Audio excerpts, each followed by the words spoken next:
Hola, mi nombre es Nereida Pérez. Voy a hacer la exposición sobre varios puntos. En primer lugar, tocaré lo que es la parte de la propiedad civil y propiedad agraria. Seguidamente, la afectación del uso de tierras. Trataré la adjudicación de tierras y los impuestos a las tierras ociosas o de uso no conforme. Y finalmente, hablaré sobre lo que es el crédito agrícola. Entendiéndose entonces que existe una época, si nos remontamos a 1830, se dice que es la Venezuela agraria, porque allí se inicia, digamos, este periodo donde Venezuela es reconocida por la producción en el campo. Pero también esta época se caracterizó por el caudillismo y el surgimiento de partidos políticos. Más sin embargo, existen unas formas originarias de ocupación agraria en Venezuela. Estas son, en primer lugar, el denominado ocupación y usurpación, que era una manera de adquirir las tierras, digamos que la podemos asimilar a las invasiones en la actualidad, ¿no? Porque se adquirían las tierras sin justos y verdaderos títulos. También existían aquellas denominadas tierras baldías o realengas. Ese término baldío no es el mismo que se está dando en la actualidad en la ley de tierras.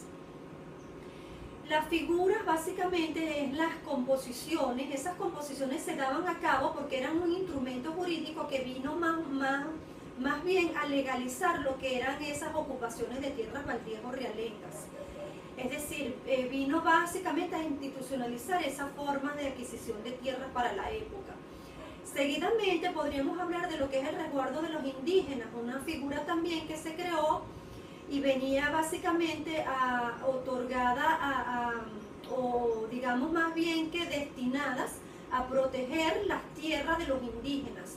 ¿De quién? De defenderlo de usurpadores que querían quitarle su tierra. Pues entonces lo que venía era garantizar ese derecho de tierra a los indígenas.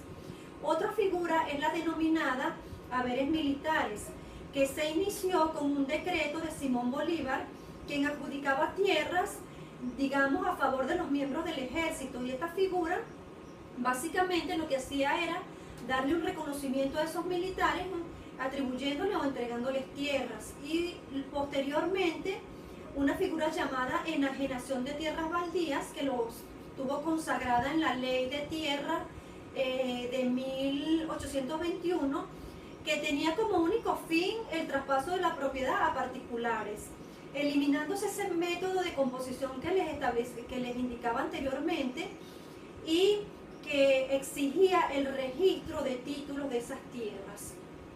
Ahora, cuando hablamos de la adjudicación de tierras baldías y ejidos, pues la ley de 1999 contemplaba que solo se podrían, digamos, adquirir las tierras baldías a través de la compra al Ejecutivo Federal, dándole así un reconocimiento especial e institucionalizándose la llamada propiedad privada, a la que está siendo seriamente golpeada en la actualidad.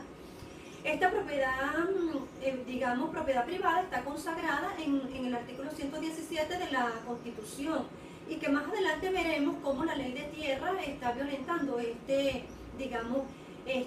la propiedad privada como tal. Pero vámonos a hablar sobre la propiedad agraria. Esta propiedad agraria contempla el derecho sobre la cosa, a la cual estaremos refiriéndonos más adelante. Sin embargo, es importante hacer una distinción entre lo que es la propiedad agraria y la propiedad civil. Cuando hablamos de la propiedad agraria, pues nos estamos refiriendo a ese derecho de gozo, uso y disfrute que tiene el ciudadano que trabaja las tierras, de percibir los frutos, beneficios de ese trabajo. En cambio, con lo que es el derecho, digamos, de propiedad civil, pues este es un derecho de gozar y usar y disponer de manera exclusiva de esas tierras sin más que las restricciones que establece la ley. Cuando hablamos de la propiedad agraria nos referimos a que ciertamente hay derecho a herencia, es decir, a que los hayan herederos, mas sin embargo estos herederos no pueden enajenar esas tierras, mientras que en la propiedad civil sí, lógicamente se transfieren por título universal, particular o por actos intervivos o mortis causa, pero también a título gratuito u oneroso. Otra, digamos, diferencia entre propiedad agraria es que el derecho lo tienen aquellas personas en el agrario, aquellas personas que trabajan la tierra. En el derecho de propiedad civil, pues esa propiedad tiene derecho, es el titular de ese bien. Al referirnos nosotros a qué es la propiedad agraria, podemos decir que es una forma de tenencia de la tierra que lo constituye básicamente una relación de hecho sobre la tierra en la cual se trabaja, ¿no? Y su basamento legal lo constituye la Ley de Tierras y Desarrollo Agrario, el cual contempla tanto derechos como deberes, y lo vamos a estar viendo. Ahora, es importante señalar que en la actualidad hay un denominado INTI, que es un instituto que se encarga de todo lo que es la parte de tierras de orden agrícola, que veremos a continuación. Entre, digamos, esas atribuciones que le confiere la ley al INTI, está la afectación. En su artículo 7, en el artículo 2 de esta Ley de Tierras y Desarrollo Agrario dice que se deben establecer las bases para un desarrollo rural y sustentable. Y por eso es que habla de la afectación, lo que quiere decir que todas las tierras agrícolas están sujetas a ser afectadas, incluso las tierras de propiedad privada, es decir, serán afectadas las tierras que pertenecen al INTI, a la República como tal, las tierras que pertenecen a las municipalidades o estados, e incluso las tierras privadas. Así es que, basándose en estas leyes, se han permitido muchas invasiones y expropiaciones, ¿no? Ahora, existe una figura llamada defectación. Básicamente la desafectación viene a más o menos como a reversar lo que es la afectación de tierra, pero esto está básicamente contemplado en la ley para que solo lo ejecute el presidente de la República mediante un decreto presidencial. Con la desafectación lo que se busca es establecer nuevos límites en las tierras que anteriormente habían sido afectadas, con la finalidad de que básicamente se utilice para otros fines distintos a los que previamente se había establecido. Al hablar de las adjudicaciones, bueno, como les decía, no es más que un acto administrativo que lleva a cabo, en este caso el INTI, donde otorga tierras a particulares que se comprometen básicamente a trabajar las tierras, a dedicarse a la actividad agraria.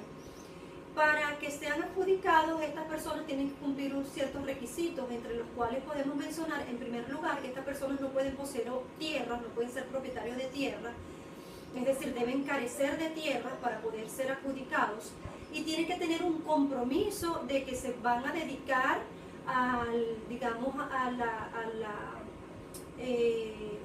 básicamente a esta actividad agrícola, ¿no? Las limitaciones, pues que una vez que son adjudicados, ellos no pueden hacer negociaciones con terceros, salvo que posean una autorización del INTI.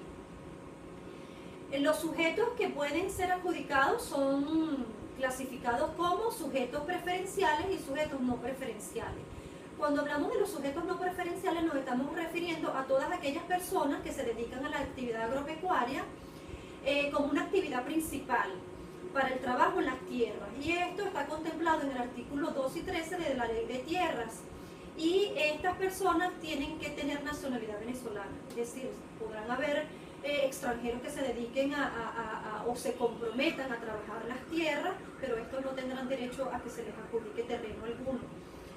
Los sujetos preferenciales son básicamente adjudicaciones que se le dan a mujeres que son cabezas de familia, que se comprometen a trabajar la tierra para la manutención del grupo familiar. Es decir, tienen que estar comprometidas, hacen un compromiso y deben cumplirlo, y que lo que ellas perciban por esta actividad va a ser utilizado para la manutención de sus hijos y de su núcleo familiar. Ahora bien, importante destacar que existe un impuesto que grava las tierras ociosas, es decir, las tierras rurales que bien sean ociosas o de uso no conforme. Digamos que todo lo que es lo relativo a ese impuesto se va a encargar el CENIAT de recaudar los impuestos, de elaborar una base de datos para saber quién debe cobrar o no, o pagar en todo caso este impuesto, declarar este impuesto.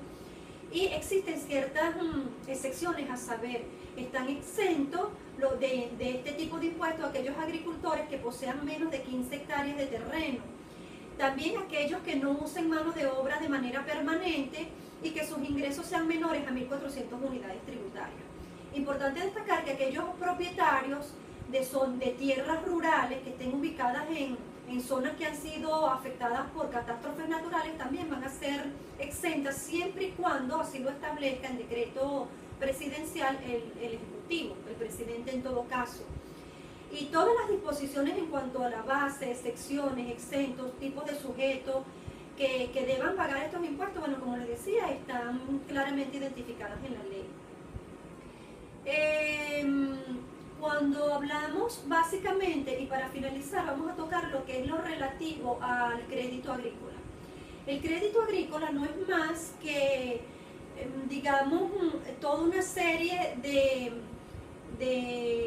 entes públicos y privados que se encargan de eso, de lo que es el financiamiento de los productores agrícolas mediante el otorgamiento de créditos para la siembra de tierras. Dentro de, digamos, esas instituciones es importante establecer, porque ellas datan de varios años, de hasta más de 40 años, porque en el 1962 se creó un Fondo Nacional del Café que se dedicaba al financiamiento del café, pero también un Fondo de Desarrollo Algodonero, también un desarrollo frutícola en 1966 y muy importante, un Banco de Desarrollo Agropecuario que fue creado en 1967. Básicamente se estableció también un decreto presidencial el cual establecía o obligaba a la banca comercial a que debía financiar el sector agropecuario. Importante destacar que hoy día contamos con el FONDAS, que es un fondo de desarrollo socialista, se llama Fondo de Desarrollo Agrario Socialista, el cual básicamente tiene como finalidad el fortalecimiento de las funciones del Estado, planificar pero de manera centralizada, fíjense ustedes, todas esas actividades y un apoyo preferencial. Vemos entonces los resultados de lo que eran las instituciones, el trabajo que venían haciendo esas instituciones de financiamiento y el trabajo que está haciendo básicamente hoy día ese FONDAS. Los resultados están a la vista.